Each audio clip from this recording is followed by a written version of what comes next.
नमस्कार साथियों, मैं राहुल वर्मा आप सभी के बीच उपस्थित हुआ हूँ drawing for you YouTube channel की तरफ से। तो हम कुछ आपके बीच में कुछ टॉपिक कुछ विषय पर चर्चा करने वाले हैं। तो उन टॉपिक की पृष्ठभूमि एक बार देख लेते हैं, देख लीजिए। आप सभी को पता ही होगा कि यूपी टीजीटी और पीजीटी की परीक्षा का आयोजन होने वाला है ना। यूपी टीजीटी पीजीटी का ये जो विज्ञापन है 2022 का है। मई 2022 में इसके फॉर्म आए थे। 2022 जुलाई तक इसके फॉर्म भरे गए थे, ठीक है। तब से यह परीक्षा अभी तक हुई नहीं है। अब उसका जो कि सूचना एक आ चुकी है कि दिसंबर के तृतीय सप्ताह और जनवरी के द्वितीय सप्ताह तक के बीच में इस परीक्षा का आयोजन होना है, ठीक है। इसकी तैयारी चल रही है, तो इस पर हम बात करेंगे कि ये जो तैयारी आपकी और अच्छी हो सके, है ना। तो कुछ महत्वपूर्ण बिंदुओं पर हम आज चर्चा करने वाले हैं, उसी से जुड़े हुए। और यूपी टीजीटी पीजीटी को ध्यान में रखते हुए हमने कुछ आपके लिए एक नई शुरुआत करने जा रहे हैं। ये समझ लिए कि नए युग की शुरुआत होने जा रही है। हमारे लिए भी एक गौर की बात होगी कि हम आपकी तैयारी में कुछ महत्वपूर्ण भूमिका निभा सकें। ज़्यादा समय ना वेस्ट करते हुए चलते हैं अपने टॉपिक की तरफ। आज के टॉपिक जो हमारे रहेंगे, सबसे पहले चैनल तो हमारा देखिए बता ही दिया है, ड्राइंग फॉर यू। दिनांक है आज 16 नवंबर 2024। आज के जो टॉपिक है हमारे, उसमें सबसे पहले हम मुख्य सूचना पर बात करेंगे। फिर टीजीटी के कुल पद कितने हैं, पीजीटी के कुल पद, पीजीटी में पद कितने हैं, ठीक है। फिर हम बात करेंगे उसके बाद पाठ्यक्रम पर कि पाठ्यक्रम में टीजीटी प्रशिक्षित स्नातक और पीजीटी प्रोक्ता संवर्ग। देखिए, जो टीजीटी होता है ट्रेंड ग्रेजुएट टीचर, ठीक है, इसे प्रशिक्षित स्नातक कहते हैं। दूसरी चीज, ये 9 और 10 अर्थात 6 से 10 तक जो क्लासें होती हैं वह टीजीटी वाले पढ़ाते हैं, और 11 से 12 जो क्लासें होती हैं वो मुख्यतः पीजीटी वाले देखते हैं। टीजीटी पीजीटी जो टीचर सेलेक्ट होकर के आते हैं या इंटर कॉलेज में दोनों ही रहते हैं। इंटर कॉलेज जो होता है माध्यमिक शिक्षा संस्थान, ठीक है, उसमें हमारे टीजीटी के भी अध्यापक मिलेंगे और पीजीटी के भी। जहाँ पर मान्यता हाई स्कूल तक प्राप्त है ना, जो एडेड कॉलेज हैं, तो वहाँ पर हाई स्कूल तक ही, जैसे सरकारी है, कुछ कॉलेज ऐसे होते हैं जो हाई स्कूल तक सरकारी होते हैं और इंटर तक प्राइवेट जैसा वो होता है, फीस वगैरह प्राइवेट वाली ली जाती है ना। और जहाँ पर दोनों होता है, दोनों मतलब पूर्णतया सरकारी इंटर कॉलेज है, वो पूर्णतया सरकारी है, तो वहाँ पर प्रोक्ता भी मिलेंगे, है ना। तो वहाँ पर जो फीस वगैरह है तो सरकारी वाली ली जाती है, ठीक। वहाँ पर फीस का इतना वो नहीं है। हम बात करते हैं अपने टॉपिक पर। जैसा कि हमने लिख रखा है कि यहाँ पर मुख्य सूचना, पहला टॉपिक हमारा रहेगा मुख्य सूचना, दूसरा टॉपिक रहेगा टीजीटी के कुल पद, तीसरा टॉपिक रहेगा पीजीटी के कुल पद, चौथा टॉपिक रहेगा पाठ्यक्रम हमारा सिलेबस, और टीजीटी प्रशिक्षित स्नातक पीजीटी प्रोक्ता, है ना। तो सबसे पहले हम देख लेते हैं, मुख्य सूचना की तरफ चलते हैं, है ना। देखिए, जो टॉपिक पर हम बात कर रहे हैं, इन टॉपिक पर बात करना आवश्यक है। कोई भी टॉपिक हम छोड़ नहीं सकते हैं। मुख्य सूचना क्यों जरूरी है वो भी आपको अभी पता चल जाएगा। मुख्य सूचना यह है कि अभी तक कोई डेट निर्धारित नहीं हो पाई थी 2022, जैसा कि हमने बताया। 2022 से कोई सूचना नहीं आ पाई थी कि हाँ पेपर कब होगा। लोग यही उम्मीद में थे पेपर होगा कि नहीं होगा, चुनाव के बाद होगा या चुनाव के पहले होगा। तो अब जैसे कि सूचना आ चुकी है, तो बात करते हैं सूचना की। उत्तर प्रदेश शिक्षा सेवा चयन आयोग द्वारा उत्तर प्रदेश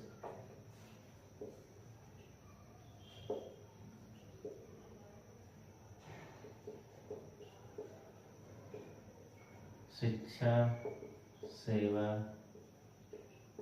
चयन आयोग द्वारा प्रशिक्षित स्नातक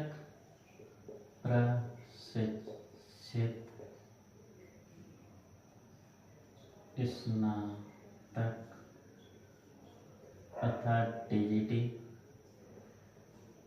है ना, व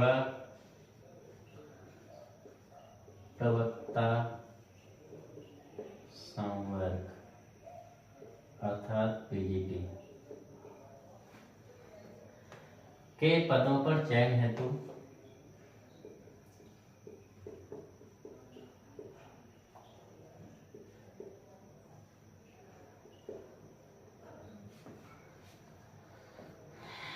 के पदों पर चयन हेतु माह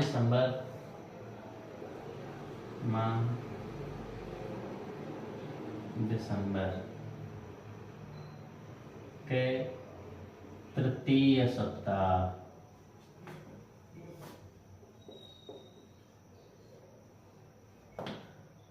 व जनवरी 2025 के द्वितीय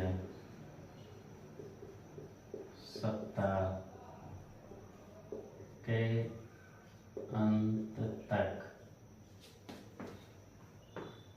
लिखित परीक्षा का आयोजन प्रस्तावित है। लिखित परीक्षा का आयोजन प्रस्तावित है। ठीक है, कहा गया कि उत्तर प्रदेश शिक्षा सेवा चयन आयोग द्वारा प्रशिक्षित स्नातक टीजीटी व प्रवक्ता समूह पीजीटी के पदों पर चयन हेतु माह दिसंबर के तृतीय सप्ताह, माह दिसंबर का तृतीय सप्ताह हमारा शुरू होगा 15 दिसंबर से, है ना, और वह जनवरी 2025 के द्वितीय सप्ताह के अंत तक, द्वितीय सप्ताह का अंत होगा 5 जनवरी 2025 से 11 जनवरी तक, है ना। आगे बात करेंगे, तक लिखित परीक्षा का आयोजन प्रस्तावित है, अर्थात 15 दिसंबर टू 11 जनवरी 2025, कुल 28 दिन, है ना। ये 15 दिसंबर से 11 जनवरी 2025 कुल 28 दिन के बीच में इस परीक्षा को करा लेने की रणनीति बनाई जा रही है ना। तो इस पर और दूसरी चीज क्या है, यह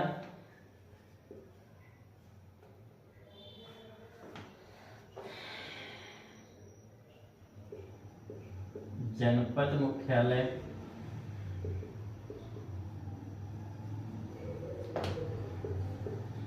पर प्रतिदिन 2 पाली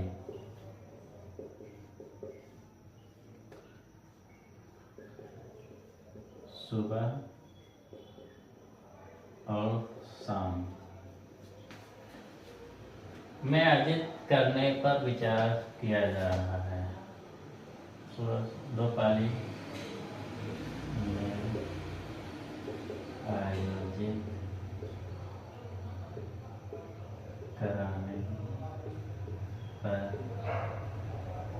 विचार किया जा रहा है। ठीक है, यह जनपद मुख्यालय पर प्रतिदिन 2 पाली सुबह और शाम में आयोजित कराने पर विचार किया जा रहा है। सुबह और शाम मीटिंग इसकी होती हैं, जैसे सुबह 9 बजे से 11 बजे तक हो गया, शाम को 3 बजे से 5 बजे तक हो गया। पेपर जो है 2 घंटे का होता है, क्वेश्चन 125 होते हैं। ठीक है, हमने देख लिया कि टीजीटी हो या पीजीटी हो, क्वेश्चन उसमें 125 रहेंगे। 4 नंबर का एक क्वेश्चन रहेगा, है ना। और टीजीटी की बात कर रहे हैं हम, 4 नंबर का एक क्वेश्चन रहेगा और कुल प्रश्न 125 होंगे। 125 गुणे 4 करो तो आंसर आता है 500, है ना। तो 500 का हमारा पूर्णांक रहेगा। एक क्वेश्चन 4 नंबर का रहता है। टीजीटी में चूंकि इंटरव्यू खत्म है ना, और पीजीटी में इंटरव्यू है, और आगामी जो नेक्स्ट वैकेंसी आएगी उसमें ये बताया जा रहा है कि पीजीटी में इंटरव्यू हो सकता है ख़त्म कर दिया जाए, और जैसा भी अगर कुछ बीच में होता है बदलाव तो भी बता दिया जाएगा।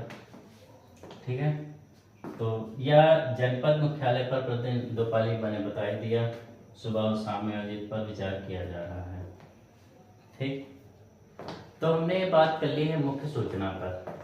मुख्य सूचना पर हमने बात क्यों की, क्योंकि ये चीज़ तो आपने देख ही ली होगी।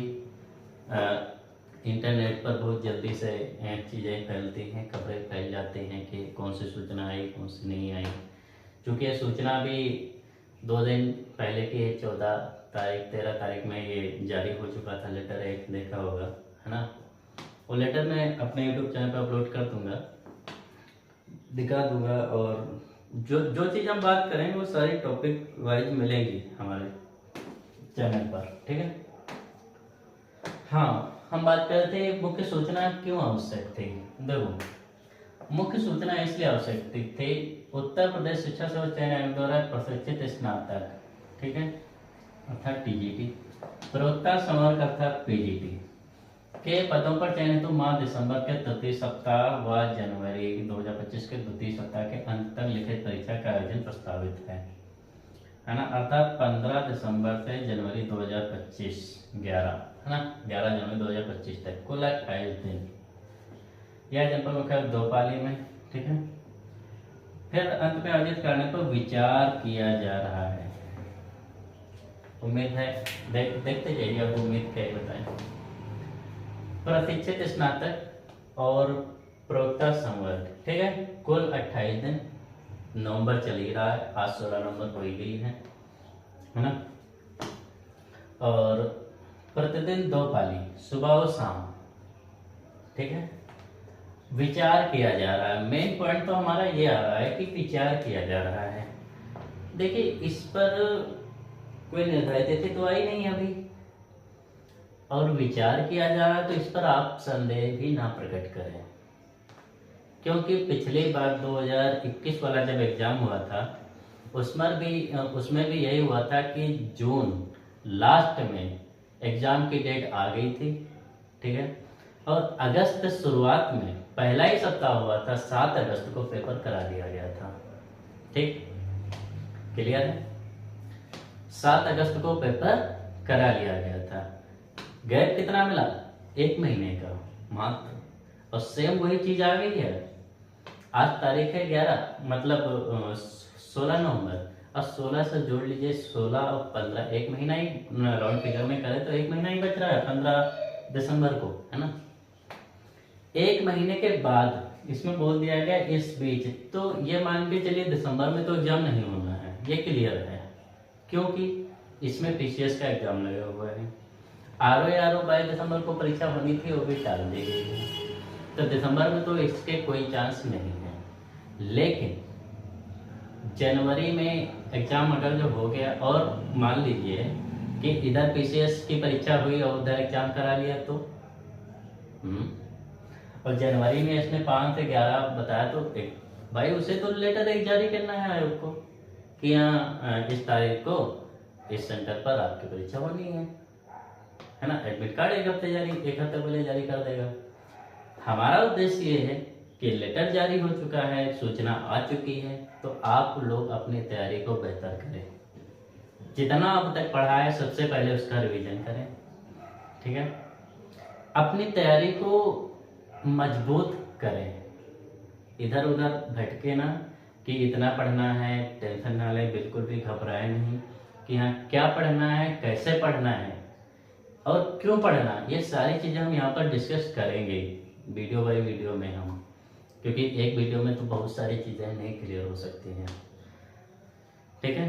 तो हम ऐसे ही बिंदु पर बात करेंगे और बाकी देख लेते हैं। नेक्स्ट पॉइंट जो हमारा मुख्य सूचना क्यों हमने कि विचार किया जा रहा, तो हमने बता दिया विचार किया जा रहा है, इसका मतलब ये ना समझे कि यहाँ परीक्षा नहीं होगी, कभी तो होगी, नहीं दिसंबर नहीं जनवरी तो फरवरी में तो हो सकती है ना। अपनी तैयारी को मजबूत कहते हैं कि मान लीजिए युद्ध होना है ना, तो युद्ध अगर जो आकस्मिक हो जाए तो क्या करोगे, क्या करोगे भाई, जब आपके पास अस्त्र तैयार ही नहीं है, आपको किन अस्त्रों का प्रयोग करना है, किन अस्त्रों का प्रयोग नहीं करना है, कौन से अस्त्रों की कमी है हमारे पास, ये सारे इकट्ठा नहीं करोगे तो कैसे युद्ध लड़ोगे।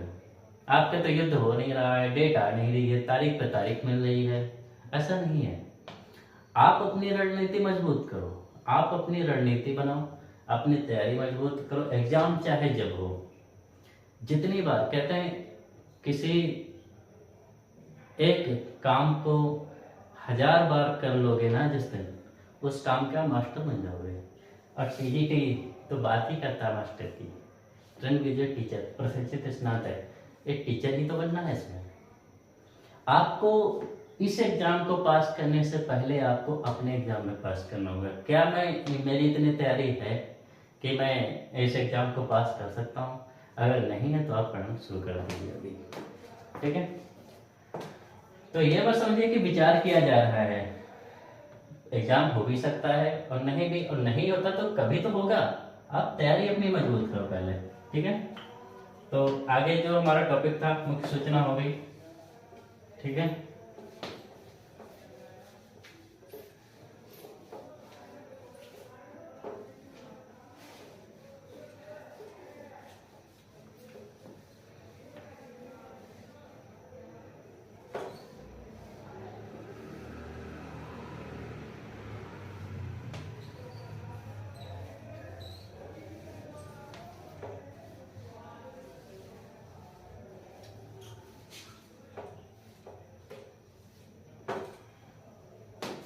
दूसरा टॉपिक हमारा क्या था कि हम बात करेंगे टीजीटी के कुल पद, है ना।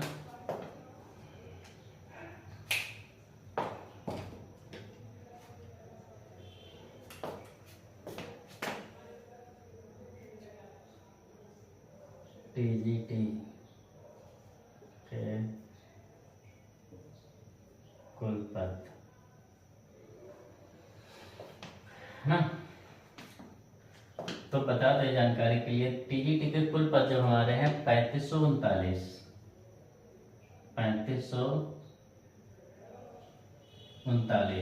ठीक है, जिसमें 3213 है बालक वर्ग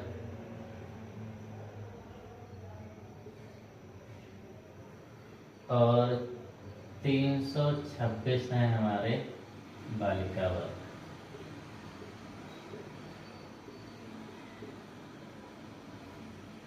ठीक, देखिए ये हो गए टीजीटी के कुल पद, ठीक है। पीजीटी अभी हम डिस्कस कर लेंगे। हम बात जो करेंगे वो बात करेंगे चित्रकला की।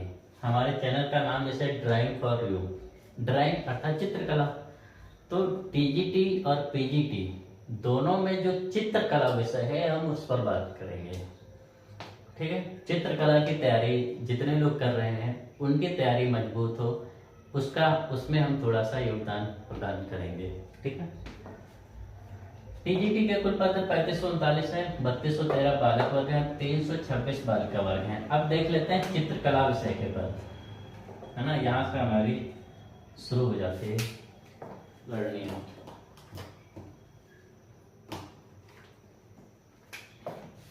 इसमें जो है टीजीटी चित्रकला, के पद। टीजीटी चित्रकला के पद जो है हमारे टोटल हैं 148। ठीक, अब देख लेते हैं कैटेगरी वाइज।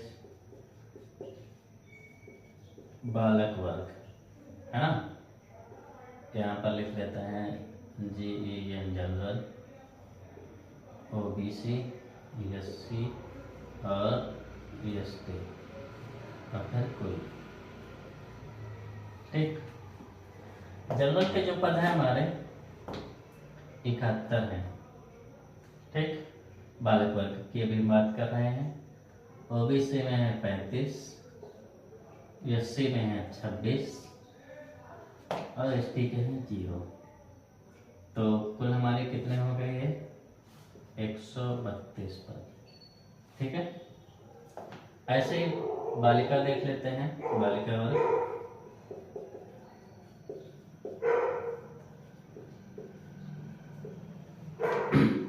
जनरल के जो पद हैं हमारे वो हैं 11 और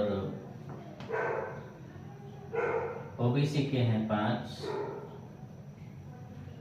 बाकी ये 0 है। ठीक है, तो बराबर हो गए 16। तो 6 2 8 और 3 1 4 और 1, कुल 148 पद।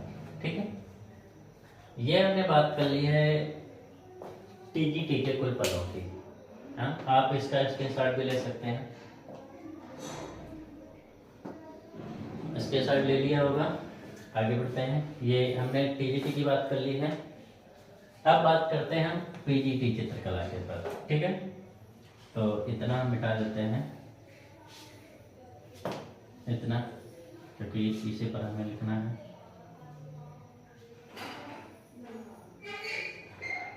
इसका ये मिटा है ना। ठीक, और यहाँ पर भी चूंकि नया शुरू होगा। हाँ, ठीक आप लोग को भी आलस कि हमारे ऐसा कर रहे हैं जी नहीं, समय को ध्यान में रखते हो। ज़्यादा मुझे क्यों लिखना पड़े, चीज़ें वही लिखनी है। यहाँ पर जीटी के आगे पी लगाना है, पीजीटी हो गया, और यहाँ पर भी पी लगाना है, मतलब पीजीटी हो गया। तो क्यों मैं इतना उतना लिखना पड़े। पीजीटी में कुल पद है हमारे 624। कितने हैं 624 कुल पद हैं। 579 नहीं 549 है ना, 549 जो पद है हमारे बालक वर्ग में है और 75 पद जो है हमारे वो बालिका वर्ग में है। ठीक है, ये अब बात करते हैं फिर नेक्स्ट कि पीजीटी चित्रकला के पद कितने हैं। तो भैया चित्रकला के टोटल पद हैं 14। सुनने में बड़ा अजीब सा लग रहा होगा कि क्यों 14 पद, तो भैया इतने ही हैं, क्या कह सकते हैं। 2021 की वैकेंसी में बहुत अच्छे पद थे, है ना, तकरीबन 720 पद थे, है ना। जैसे कि इस बार टीजीटी की वैकेंसी 132 आई, 148 हैं टोटल। तो पिछली बार अच्छे खासे पद थे, 720 समथिंग, है ना, देख लेंगे बाद में।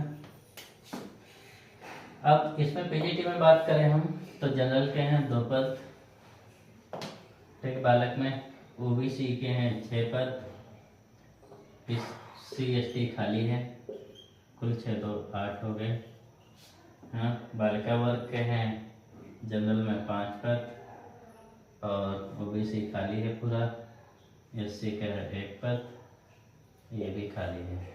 तो 5 1 6 8 6 14 है ना। ये हमने बात कर ली है 2022 एडवर्टाइजमेंट जो था। देखिए एक चीज ध्यान दीजिएगा, ये जो हम बात कर रहे हैं 2022 एडवर्टाइजमेंट जो हमारा ये है, ये 2022 का एडवर्टाइजमेंट है।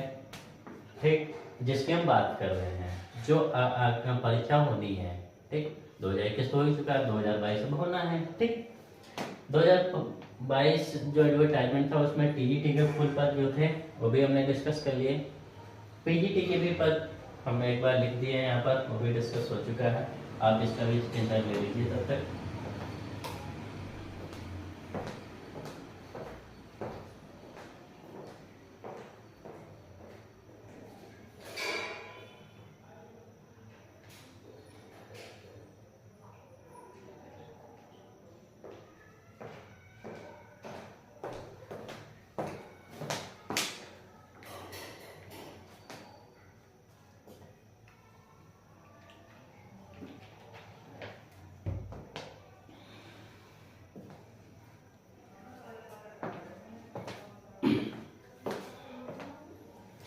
उम्मीद है आपने इसका भी स्क्रीनशॉट ले लिया होगा।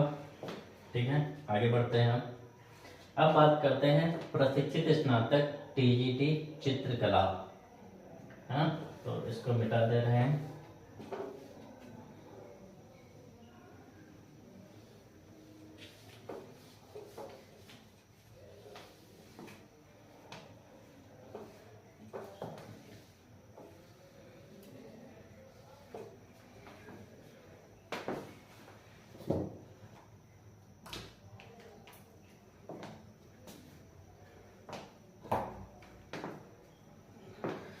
प्रशिक्षित स्नातक टीजीटी चित्रकला।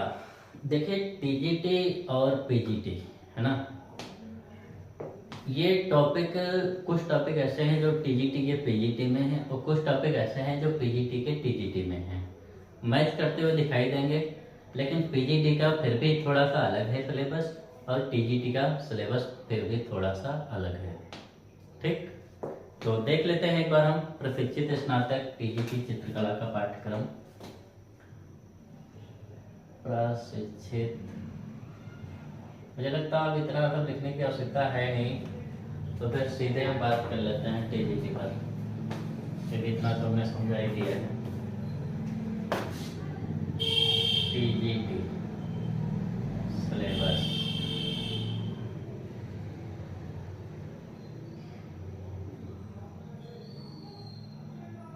ठीक है, टीजीटी सिलेबस की बात कर लेते हैं। देखिए, सबसे पहले सिलेबस में हम देख लेते हैं। देखिए, इसमें कुछ टॉपिक दिए गए हैं, आपको यदि ध्यान होगा तो हम बता देते हैं टॉपिक। सबसे पहले इसमें जो टॉपिक आएगा वो प्रागैतिहासिक चित्रकला। प्रागैतिहासिक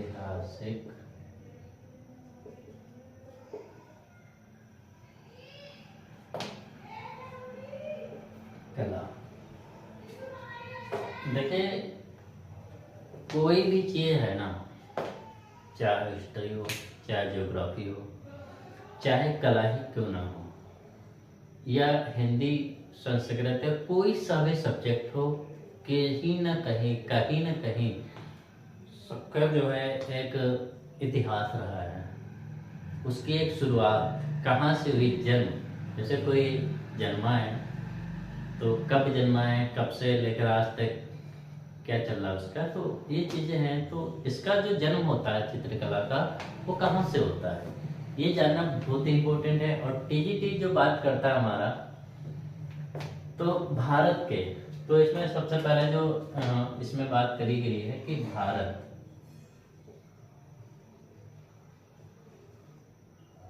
भारतीय लिख देते हैं सर, भारतीय, हाँ, भारतीय प्रागैतिहासिक कला के केंद्र, है ना, भारतीय प्रागैतिहासिक कला के केंद्र जैसे मिर्जापुर,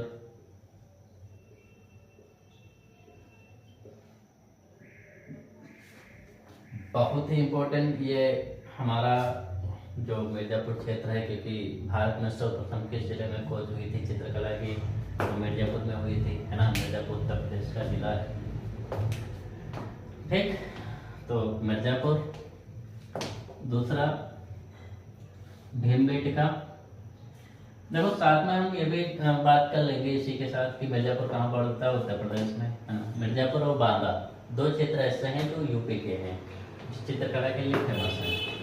ठीक है, मिर्जापुर और बांदा, तो ये भी हम साथ में ही लिख दे रहे हैं ताकि आपको दिक्कत ना हो। ये दोनों क्षेत्र जो हैं उत्तर प्रदेश के हैं। मिर्जापुर और बांदा दोनों क्षेत्र जो है हमारे उत्तर प्रदेश के हैं। ठीक, अगला प्रागैतिहासिक कला के केंद्र देख लेते हैं, जैसे भीमबेटका। ये जैसे हम लगा ले रहे हैं क्योंकि उसमें भी ठीक इसी प्रकार सिलेबस में बता दूंगा, अपलोड कर दूंगा साइट पर। ठीक है, उसमें भी सेम यही प्रकार से दिया गया है, भीमबेटका। भीमबेटका हो गया है ना, पंचमढ़ी हो गया है ना, फिर होशंगाबाद हो गया,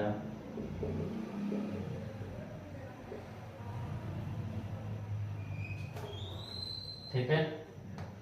ये तीन के तीनों क्षेत्र पड़ेंगे आपके मध्य प्रदेश में।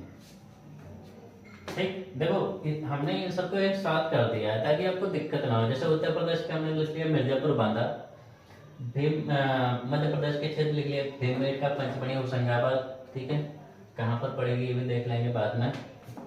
और फिर बात करते हैं तो प्रागैतिहासिक काल, उसके बाद क्या आता है हमारा सिंधु घाटी सभ्यता।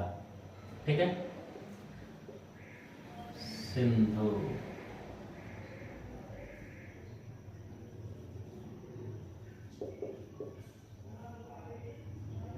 सिंधु घाटी सभ्यता,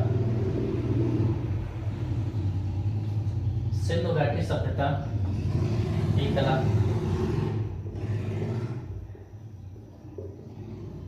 सिंधु घाटी सभ्यता की कला में आप पढ़ेंगे हड़प्पा और मोहनजोदड़ो।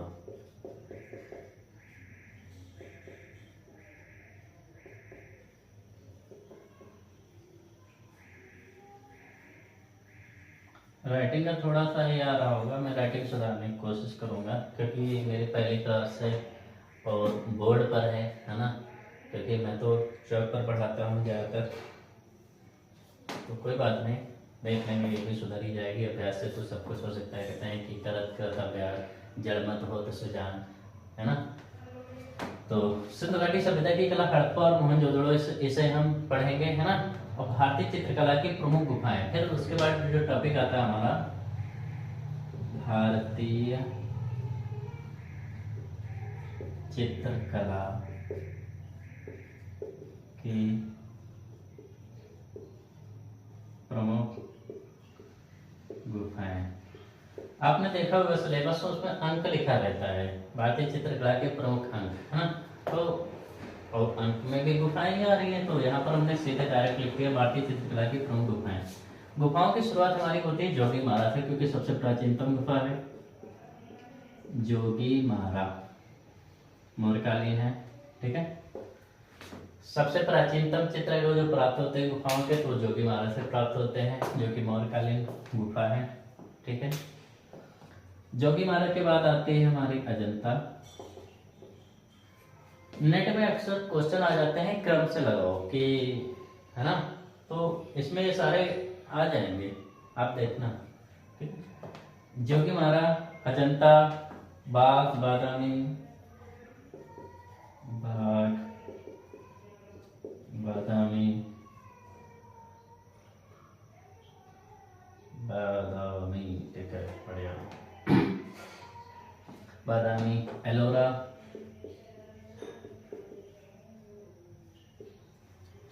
एलोरा हो गया। फिर सित्तनवासल, सित्तनवासल कहाँ है, तमिलनाडु में है। एलोरा और अजंता हमारी महाराष्ट्र में है। ठीक है, और कमेंट बॉक्स में बताइएगा कि बाघ और बादामी कहाँ पर है और इसकी खोज किसने करी थी। ठीक, सित्तनवासल। ठीक, आदि, और फिर देख लेना आदि के भित्ति चित्र। ठीक, क्योंकि भाई इसमें सब भित्ति चित्र ही मिले हैं। सित्तनवासल आदि के भित्ति चित्र।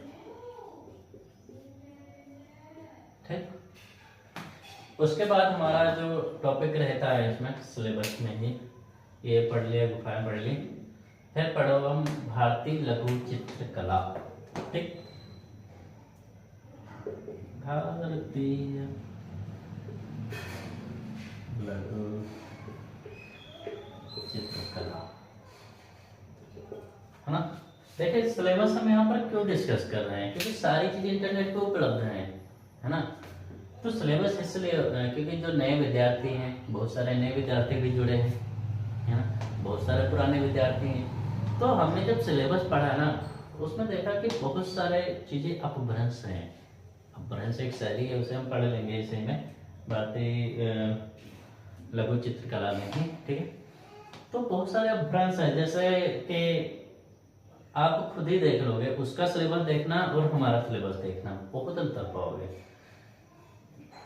ठीक है, आप खुद देखना है कि जैसे बादामी का बादामी, है ना, भाई बेट का भेड़, बेट का ऐसे कुछ लिखा रहता है, तो मतलब शब्दों का हेर फेर है, जबकि एक्चुअल जो ओरिजिनल शब्द है वो हमारे ये हैं। ठीक है, होता क्या है, अच्छा ये होता है क्यों है, क्योंकि कोई भी चीज लिखी जाती है वो अंग्रेजी भाषा में लिखी जाती है।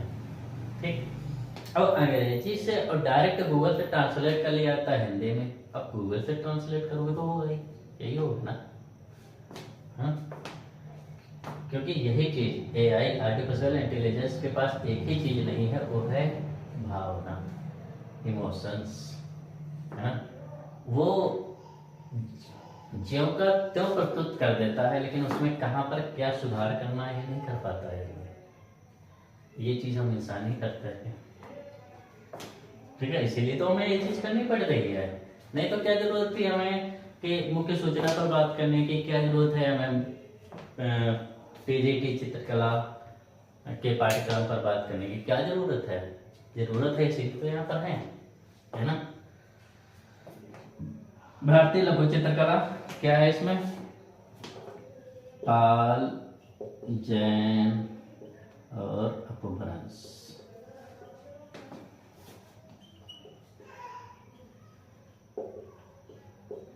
ठीक, पाल, जैन और अपभ्रंश, ये है लघु चित्रकला। इसके बाद हमारा जो आती है शैलियां आती है। देखिए इसमें आप देखेंगे क्रम बाय क्रम चीजें चलती आ रही हैं। हम अभी प्रागैतिहासिक प्राचीन काल में थे, फिर प्राचीन काल से थोड़ा आगे बढ़े, सिंधु घाटी सभ्यता, थोड़ी बहुत सभ्यता आना, लोक बाग जन्म लेना शुरू हुए, फिर गुफाओं में चित्रण हुआ, जोगी महाराज, जनता चेतन, भारतीय लघु चित्रकला, पाल, जैन और अपभ्रंश। अब बढ़ते हैं शैलियों पर। तो कुछ प्रमुख शैलियां हैं, जैसे राजस्थानी शैली,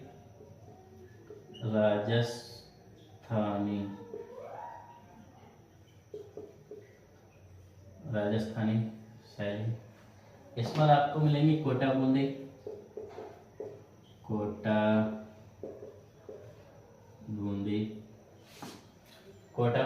किशनगढ़ और जयपुर,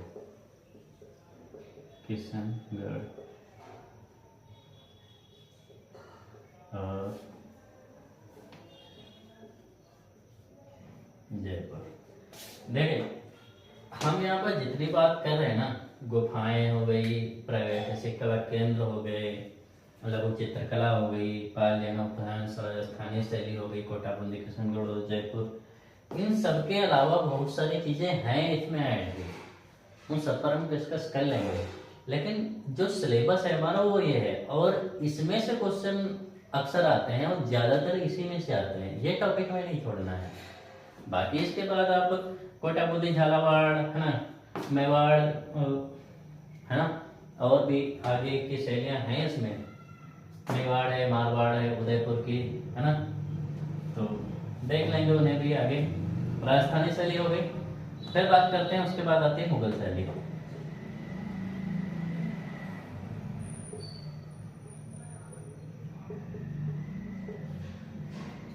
मुगल शैली में हम क्या पढ़ेंगे, अकबर,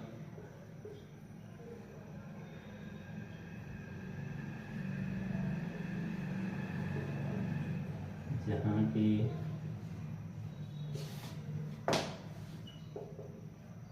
शाहजहां और औरंगजेब।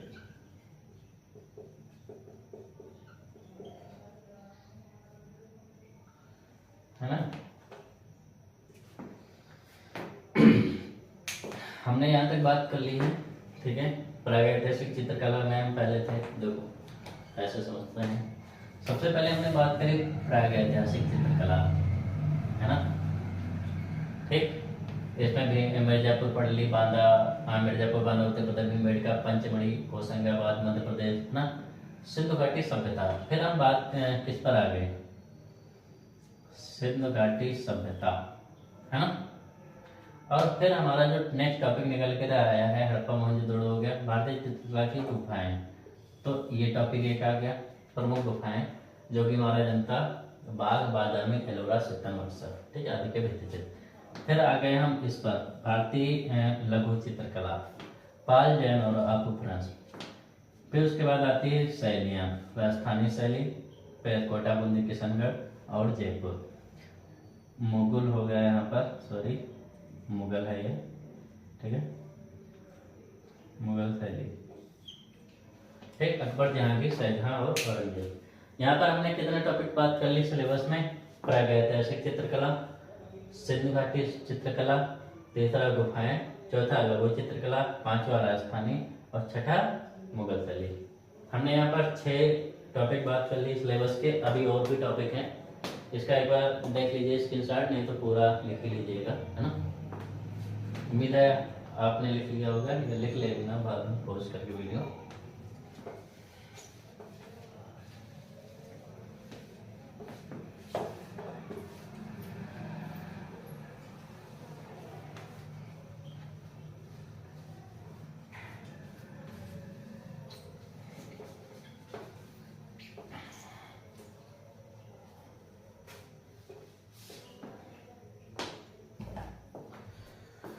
हमने मुगल तक पढ़ लिया था, देख लिया था। अब बात करते हैं पहाड़ी शैली।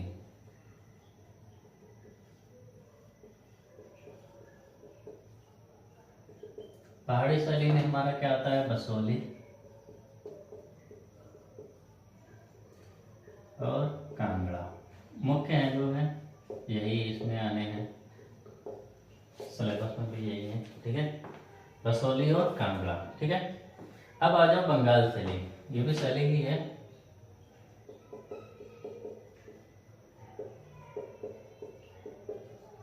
बंगाल शैली, ठीक है।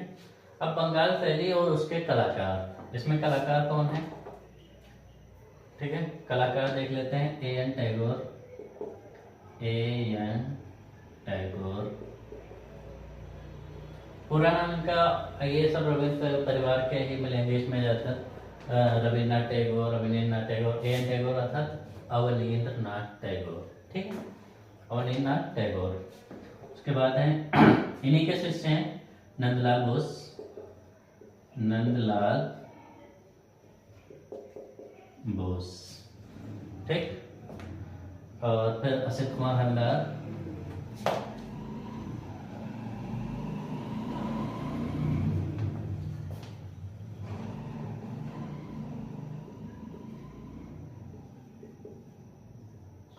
लखनऊ के चित्रकार हैं, लखनऊ में आएंगे, देख लेंगे, ठीक है। फिर D.P. राय चौधरी, D.P. राय चौधरी, इनका पूरा नाम है देवी प्रसाद राय चौधरी, ठीक है। D.P. राय चौधरी अर्थात देवी प्रसाद राय चौधरी। फिर आगे आ जाओ K.N. मजूमदार, K.N. मजूमदार इलाहाबाद विश्वविद्यालय से संबंधित हैं, ठीक है। K.N. मजूमदार का पूरा नाम है छितेंद्र नाथ मजूमदार, ठीक है, छितेंद्र नाथ मजूमदार। अगले जो है हमारे रहेंगे समसामयिक चित्रकला और उसके कलाकार। अगला टॉपिक जो है समसामयिक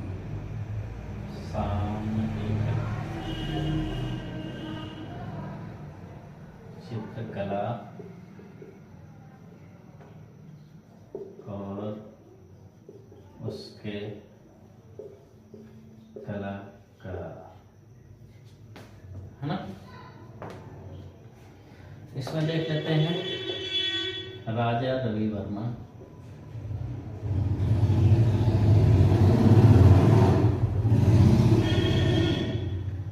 राजा रवि वर्मा केरल तिरुवनंतपुरम, है ना, 1848-1906 इनका समय रहा है।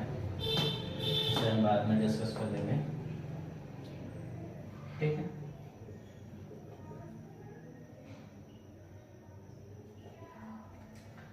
राजा रवि वर्मा, है ना। राजा रवि वर्मा के बाद हम देखेंगे रविन्द्रनाथ टैगोर। हमने अभी बात करी थी टैगोर परिवार की। आर्यन टैगोर 1913 में गीतांजलि पर इनको नोबेल पुरस्कार मिला था, ठीक, याद रखना। आर्यन टैगोर अर्थात रविन्द्रनाथ टैगोर, जिन्होंने हमारे भारतीय राष्ट्रगान की रचना भी करी है, जनगण मन अधिनायक जय पर, है ना। तो रविन्द्रनाथ टैगोर। फिर हैं जीएन टैगोर। देखो फिर आ गए हमारे टैगोर परिवार के सदस्य जीएन टैगोर। बहुत ही सम्मानित परिवार है ये, क्योंकि इनका योगदान केवल चित्रकला में ही नहीं, हर जगह है। देख बता देंगे फिर। जीएन टैगोर अर्थात गगनेन्द्रनाथ टैगोर, ठीक है। आगे बढ़े। फिर है यामिनी राय। यामिनी राय, नाम से लग रहा होगा यामिनी राय ये कोई महिला चित्रकार होंगे, जी नहीं, ये यामिनी राय एक पुरुष हैं, ठीक है, पुरुष चित्रकार हैं। फिर है महिला चित्रकार की बात करी तो हम उनका भी नाम ले लेते हैं, अमृता शेरगिल।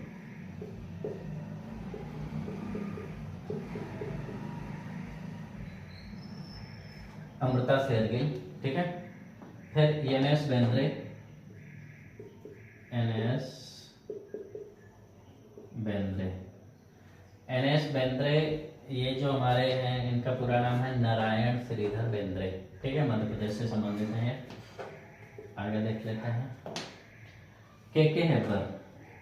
के हेबर, हेबर भी मिल जाता है कहीं कहीं। इनका पूरा नाम है, जो इनका पूरा नाम है कंटिंगरी कृष्ण हेबर। कंटिंगरी कृष्ण हेबर, नाम से लग रहा होगा दक्षिण भारत के हैं, बता देंगे। इनका भी सब डिस्कस करेंगे, दिक्कत ना दो, सारा एक एक चीज छोड़ेंगे नहीं, कुछ भी सब पर डिस्कस करेंगे। बहुत ही मजा आने वाला है चित्रकला में आपको, एक एक टॉपिक पर, है ना। तो अभी हम सिलेबस देख रहे हैं, सिलेबस देख लेते हैं। के हेबर, ठीक है, कंटिंगरी कृष्ण हेबर। फिर आ गया जो के एस कुलकर्णी। के एस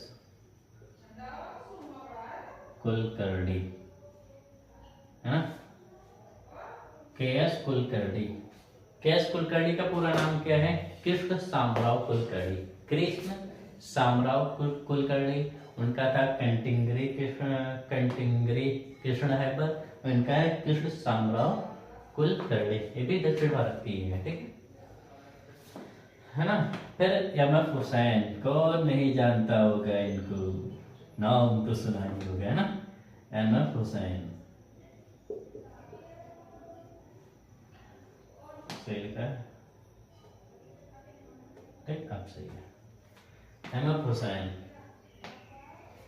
मकबूल फिदा हुसैन, घोड़ों के चित्रकार, है ना। देखा ही होगा, मोटी रेखाओं के लिए प्रसिद्ध है ना। एम.एफ. हुसैन, जिन्होंने बहुत सारे बॉलीवुड एक्टर और एक्ट्रेस, ज़्यादातर तो एक्ट्रेस के ही चित्र बनाए उन्होंने, है ना।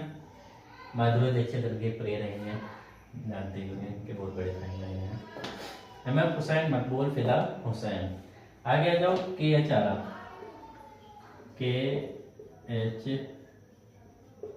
आरा, इनका पूरा नाम क्या है? कृष्ण जी हावला जी आरा। पूरा नाम बाद में देख लेंगे, के.एच. आरा देख लेते हैं, कृष्ण हावला जी आरा, ठीक है। फिर अगला जो टॉपिक है हमारा, इसी में कला के तत्व ना। फिर इसी में आ जाओ कला के तत्व।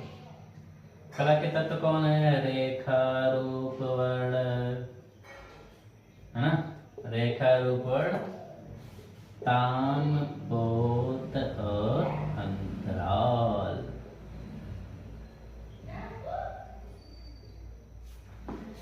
देखिए यहाँ पर बात आई गई है कि चित्रकला के तत्व, तो चित्रकला के तत्वों, चाहे अंगों और चाहे सिद्धांतों, कितने रहेंगे? 6 ही रहेंगे। चित्रकला के तत्व रेखा, रूप, वर्ण, तान, पोत, अंतराल। ठीक है। चित्रकला के अंग, वो भी श्लोक है, आपने पढ़ाई होगा कि रूप भेदा प्रमाणानि भाव लावण्य योजनम सादृश्यम वर्णिका भंग इति षडंगम। ठीक। चित्र और फिर संयोजन के सिद्धांत ट्रिपल सार ट्रिपल फ्रा, इसे ऐसे याद करेंगे। सहयोग, सामंजस्य, संतुलन, प्रभाविता, प्रवाह, प्रमाण। ठीक। चित्रकला के सिद्धांत भी 6 हैं। चित्रकला के सिद्धांत सहयोग, सामंजस्य,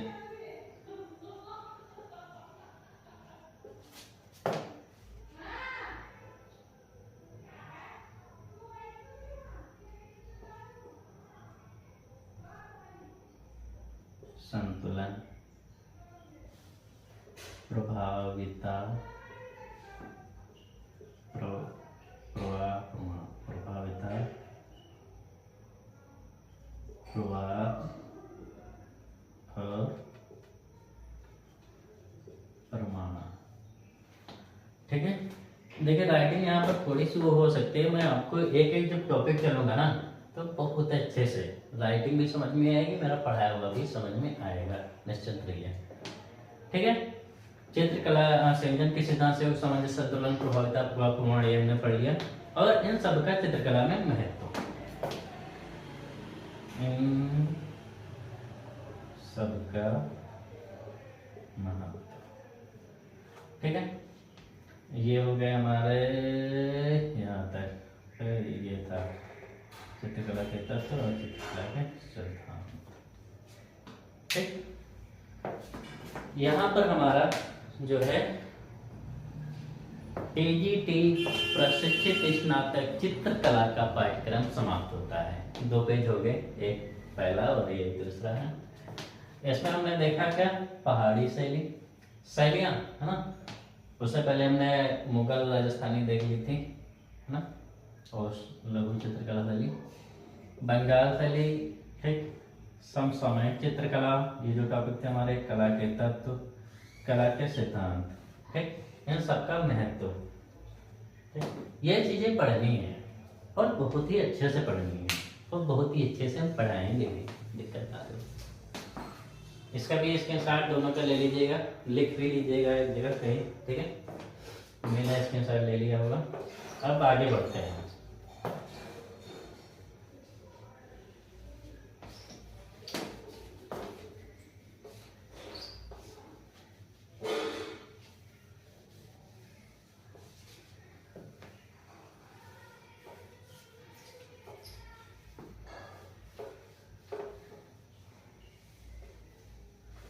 देखिए कहा गया है कि कोई भी लक्ष्य मनुष्य से बड़ा नहीं, हारा वही जो लड़ा नहीं, है ना। कोई भी लक्ष्य मनुष्य से बड़ा नहीं, हारा वही जो लड़ा नहीं। हमें अच्छे से मजबूत होकर लड़ना है और पढ़ना है ना, जी लगा कर।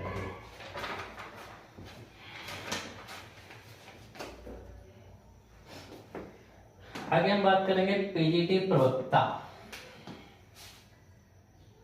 पीजीटी प्रवक्ता संवर्ग, है ना, इसका पाठ्यक्रम। सिलेबस तो हमने लिख दिया, पीजीटी प्रवक्ता संवर्ग। ठीक है। पाठ्यक्रम लाइन इधर उधर हो रही है, मन से नहीं पढ़ा, ऐसा कुछ नहीं हुई, मन से पढ़ा रहे हैं, ना पढ़ा रहे तो कैसे यहाँ बोर्ड है, नया बोर्ड है, नए हम भी हैं इस यूट्यूब पर, तो थोड़ा तो हो गया ही ना। वो तो शुक्र है मैंने नर्वसनेस दूर कर ली, अपने कई सारे वीडियो बना करके प्रैक्टिस कर ली, है ना। तो आगे देखते हैं प्रवक्ता संवर्ग चित्रकला, है ना। इसका जो पहला टॉपिक क्या रहने वाला है देखना। देखो टीजीटी जो है वो हमारा इंडियन चित्रकला पर आधारित है ज्यादातर, उसमें इंडियन ही ज्यादातर पूछी जाती है। मान के चलिए 80 से 90% इंडियन रहती है पीजीटी जो हमारी चित्रकला का पाठ्यक्रम, उसमें ज़्यादातर वेस्टर्न अर्थात पश्चिम की चित्रकला रहती है। अर्थात ये कह रहे, यदि आप टीजीटी और पीजीटी की तैयारी कर रहे हैं ना, या नेट जेआरएफ की तैयारी कर रहे हैं, तो आपको विश्व की चित्रकला पढ़ना ही पड़ेगा, इंडियन भी और विश्व भी। कहने का मतलब ये है कि आपको अपना ध्यान रखना है, पड़ोसी का भी, ठीक है। वो क्या कर रहा है, हम क्या कर रहे हैं, इसी तैयारी में भी है। तो देख लेते हैं विश्व की प्रागैतिहासिक चित्रकला। विश्व की प्रागैतिहासिक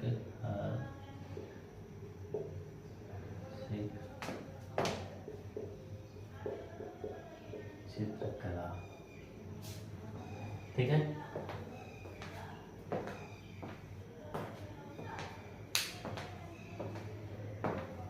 विश्व की प्रागैतिहासिक चित्रकला के प्रमुख केंद्र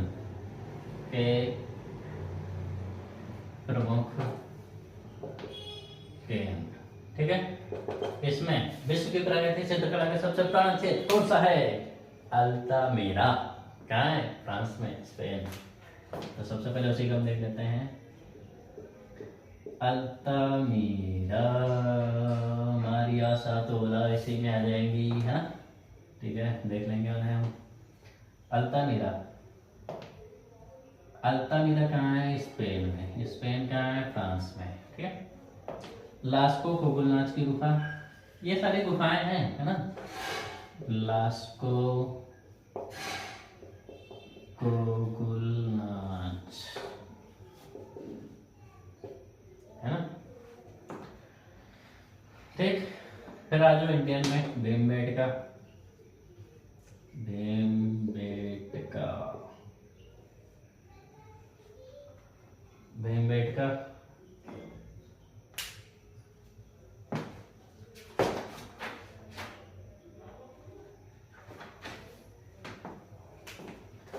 कहाँ पर है? हमारे मध्य प्रदेश, ठीक।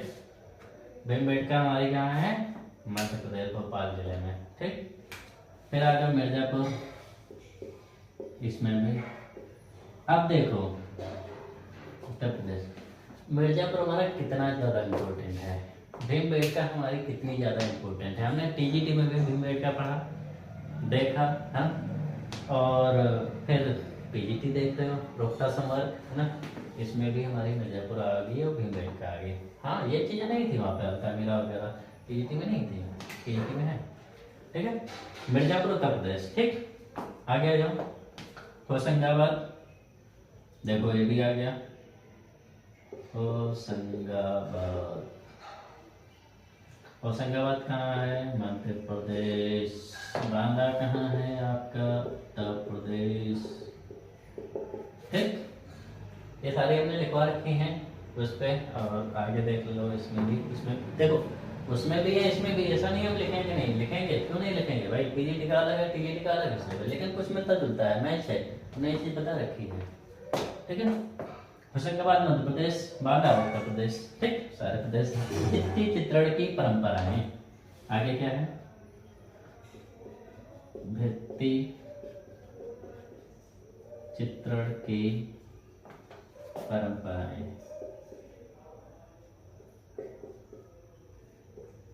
भित्ति चित्रण की परंपराएं, भित्ति चित्रण की परंपराएं क्या हुई? फ्रेस्को सिस्को, देखो नया मिल गया, फ्रेस्को सेको ना, सिस्को भी मिल जाता है कहीं कहीं। ये परंपरा है, टेम्परा, है ना, ये सब इसी से है। Fresco Seiko, Ajanta fresco, Ajanta,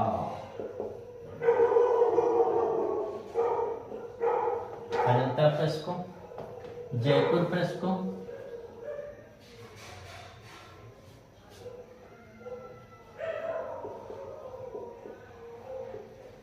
Jaipur fresco, Gothic चित्रकला,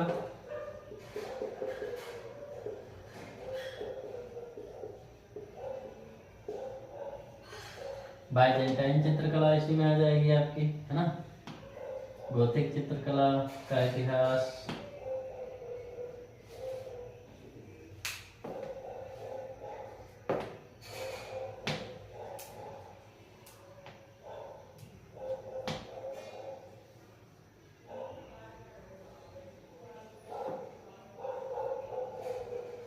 कोई नहीं, गौतिक फ्रेस्को, जयपुर फ्रेस्को गौतिक चित्रकला का इतिहास। ज़्यादा इधर उधर नहीं भटकना है, हमें सिलेबस पर ही रहना है, ठीक है। वो सब भटकना बाद में हो जाएगा। गौतिक चित्रकला का इतिहास, ठीक। आगे जो भारतीय लघु चित्रकला, देखो आगे फिर इसमें भारतीय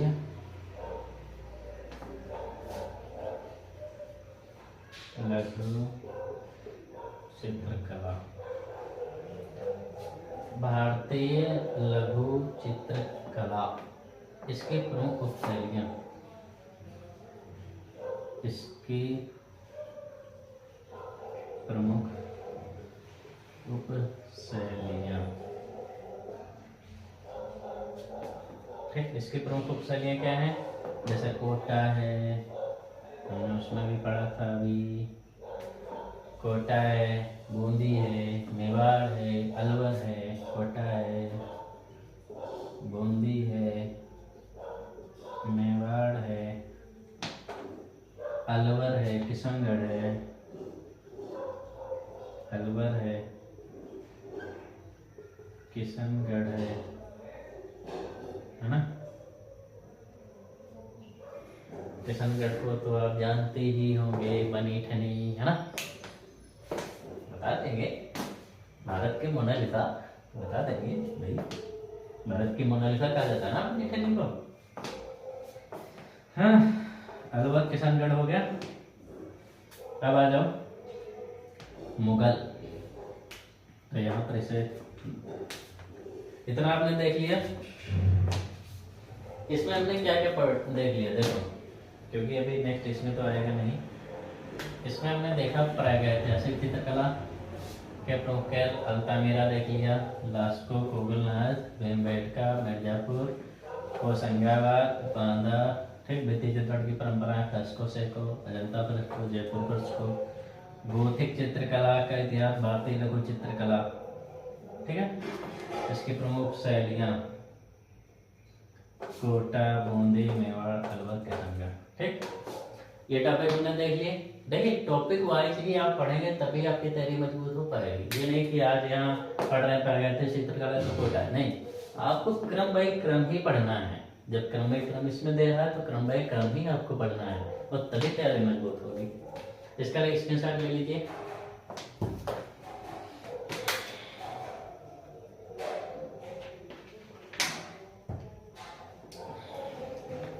ले लिया होगा स्क्रीनशॉट।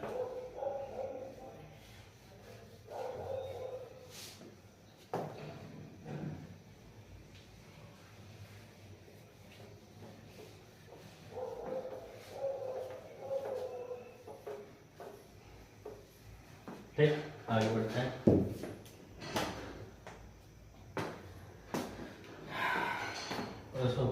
मुगल, आ जाओ मुगल शैली, फिर आ जाओ इसमें भी मुगल शैली। मुगल शैली में हमने क्या पढ़ा था पिछली बार अकबर, तो इसमें भी आ जाएंगे अकबर, जहांगीर, है ना, शाहजहां, शाहजहां, ठीक है, अकबर, जहांगीर, शाहजहां। फिर आ जाओ पहाड़ी शैली।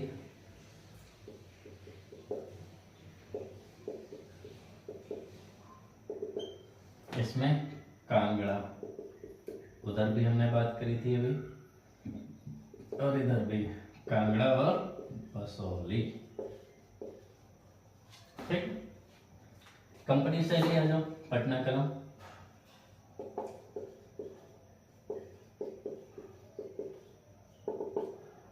कंपनी शैली अर्थात पटना कलम, है ना। कंपनी शैली अर्थात पटना कलम, बाइजेंटाइन चित्रकला। फिर आगे आ जाओ नेक्स्ट,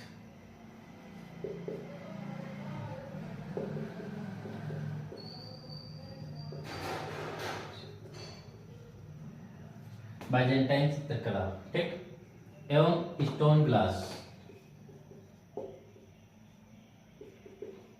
स्टोन ग्लास, ये जितने भी टॉपिक है ना सब पर बहुत ही विधिवत चर्चा होगी, ठीक है। रिपीट बार बार कर रहे हैं, कोई बात नहीं। तो बिल्कुल भी कंफ्यूज नहीं होना है कि ये सब क्या है, बता देंगे। बाय अभी सिलेबस देख लेते हैं। बाइजेंटाइन चित्रकला एवं स्टोन ग्लास, ठीक है। अब आ गया जो पुनरुत्थान एवं चरम पुनरुत्थान। पुनरुत्थान एवं चरम पुनरुत्थान, पुनरुत्थान एवं चरम पुनरुत्थान, ठीक है। कालीन यूरोपीय चित्रकला, पुनरुत्थान एवं चरम पुनरुत्थान, कालीन यूरोपीय चित्रकला, ठीक। हमने बात करी थी अभी कि टीजीटी में इंडियन और पीजीटी में वेस्टर्न ज़्यादा महत्वपूर्ण है। हम यहाँ पर ज़्यादा देखो, पुनरुत्थान हमारे यहाँ इंडियन में भी हुआ है ना, पुनर्जागरण काल, जो आपके राजा रवि वर्मा वगैरह चित्रकार जो है उसी में आएंगे। और ऐसे ही हमारा पुनरुत्थान अर्थात पुनर्जागरण चित्रकला जो चलेगा हमारा वेस्टर्न में, जैसे कि कौन है बेटा, Leonardo da Vinci, Michael Angelo, है ना, ये सारे चित्रकार, और राफेल, ठीक है। पुनरुत्थान कालीन चित्रकला, इसमें हम इसके बाद देखेंगे फिर नवशास्त्रीय कला, नवशास्त्रीय कला, ठीक है, एवं स्वच्छंदतावादी चित्रकला, स्वच्छंदतावादी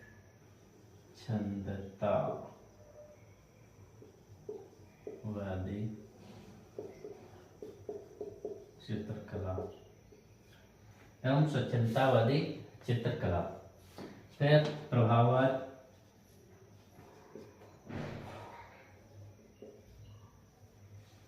है ना, प्रभाववाद के चित्रकार कौन है माध्यमों में, ठीक। उत्तर प्रभाववाद,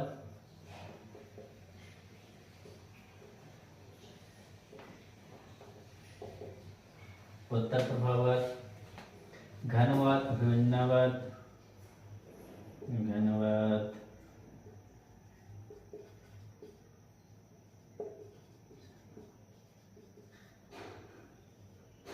अभिव्यंजनावाद। घनवाद तो आपको याद ही होगा कि ब्राक और पिकासो की कहानी भी फेमस है कि, है ना, तो बता देंगे कहानी, अभी डिस्कस नहीं करेंगे क्योंकि 30 सेकंड वाली कहानी याद ही आई होगी, ठीक है। घनवाद, अभिव्यंजनावाद, ठीक है, सब पर डिस्कस करेंगे, जिसकी जो कहानी रहेगी उस पर भी डिस्कस करेंगे, लेकिन अभी हम सिलेबस पर ही बात करेंगे ज़्यादा, ना, ठीक है। अभिव्यंजनावाद, ठीक। अगला है हमारा अति यथार्थवाद,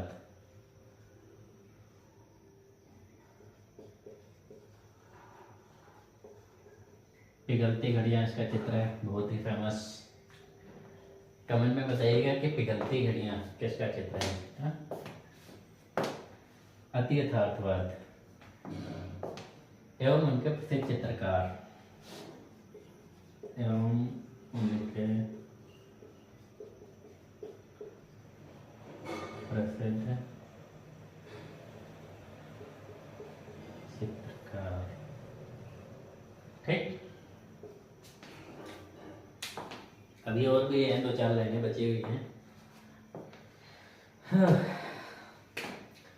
इसमें हमने क्या बात करी, मुगल शैली, अकबर जहांगीर शाहजहां, है ना, पहाड़ी शैली, कंपनी शैली, पट्टनकल, बाइजेंटाइन चित्रकला, स्टोन ग्लास, है ना, पुनरुत्थान एवं चरम पुनरुत्थान। पुनरुत्थान में जो इनके पहले के माइकल एंजेलो और विंची, राफेल के पहले के चित्रकार हैं, पुनरुत्थान में जाएंगे, जैसे कि हमारे जियोतो वगैरह हो गए, हैं, ठीक। और भी हैं, बर्नी भी हैं, और गेरलैंडी वगैरह, ये सब पहले के हैं, ठीक है। और यूरोपीय चित्रकला देख ही लिया, नवशास्त्रीय कला, स्वच्छंदतावाद, ये सब वाद हैं, वाद वाली कला जो होगी, घनवाद, अभिव्यंजनावाद, यथार्थवाद, ठीक। अब आगे बढ़ते हैं, इसका एक बार स्क्रीनशॉट ले लीजिएगा।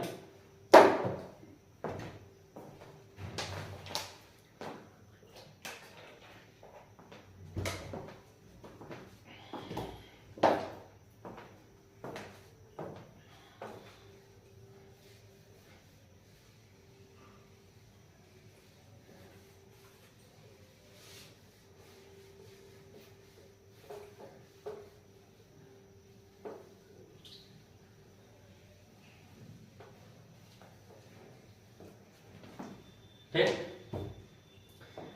हमने अतियथार्थवाद तक उसमें लिख दिया था, अतियथार्थवाद एवं उनके प्रति चित्रकार। ठीक, आगे आ जाओ समकालीन चित्रकला।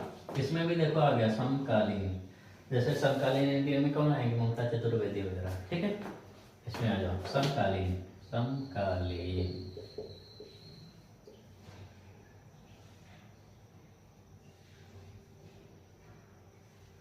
समकालीन चित्रकला। ठीक, धाराएं एवं प्रसिद्ध चित्रकार।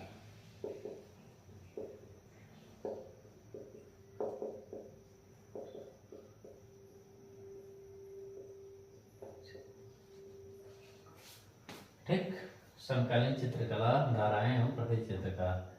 पूर्व पश्चिम के सौंदर्य शास्त्र की तुलनात्मक व्याख्या।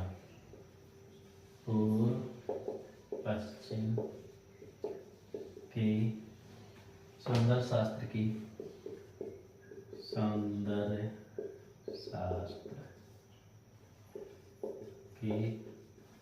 तुलनात्मक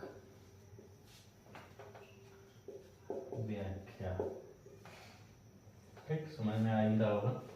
रस और सौंदर्य बोध का कला में स्थान। रस और सौंदर्य बोध का कला में स्थान। देखिए, इसमें एक और टॉपिक नया आ गया, समकालीन चित्रकला। तो ये तो कला में ही आ गई, पूर्व पश्चिम की चित्रकला। सबसे मेन टॉपिक है हमारा ये सौंदर्य शास्त्र। ये हमने इंडिया में नहीं देखा था, ये हमारा पश्चिमी में आ गया सौंदर्य शास्त्र। ठीक है, सौंदर्य शास्त्र की तुलनात्मक व्याख्या, रस, सौंदर्य, है ना, ये सारी चीज पढ़ेंगे हम। ठीक, सौंदर्य शास्त्र ममता चतुर्वेदी की आती है किताब। ठीक है, और अशोक की भी आती है, तो दोनों किताब बहुत ही बढ़िया है। ममता चतुर्वेदी भी अपने स्थान पर बहुत ही बढ़िया है, और अशोक के भी सुंदर शास्त्र की बहुत ही बढ़िया है। दोनों किताब में से कोई सी आप किताब पढ़ सकते हैं, है ना। ऐसे ही समकालीन चित्रकला की किताब तो एक ममता चतुर्वेदी की आती है ना, वो बहुत ही अच्छी किताब है। मैं कोई प्रचार प्रसार नहीं कर रहा हूँ, मैं एक बता रहा हूँ जो मैंने पढ़ी है, जो मुझे अच्छी लगी है, और बाकी लोग भी पढ़ रहे हैं, ऐसी बात नहीं है। ठीक है, व्याख्या, रस और सौंदर्य बोध का कला में स्थान। ये हमारा यहाँ पर पीजीटी का सिलेबस समाप्त होता है। हमने बात कर ली है, लगभग 6 टॉपिक थे हमारे। मुख्य सूचना पहला टॉपिक था, दूसरा टीजीटी के कुलपद, तीसरा पीजीटी के कुलपद।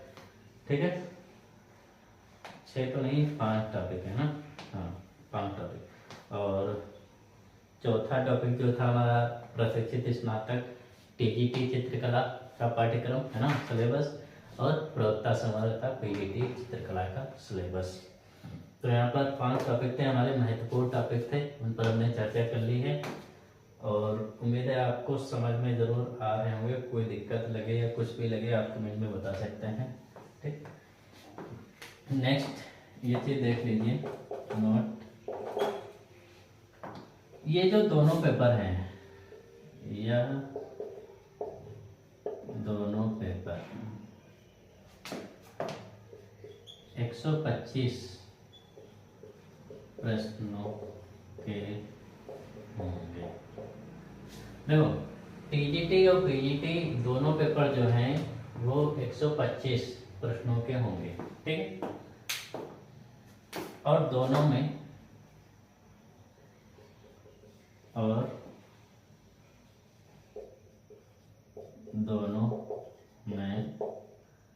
125 120 मिनट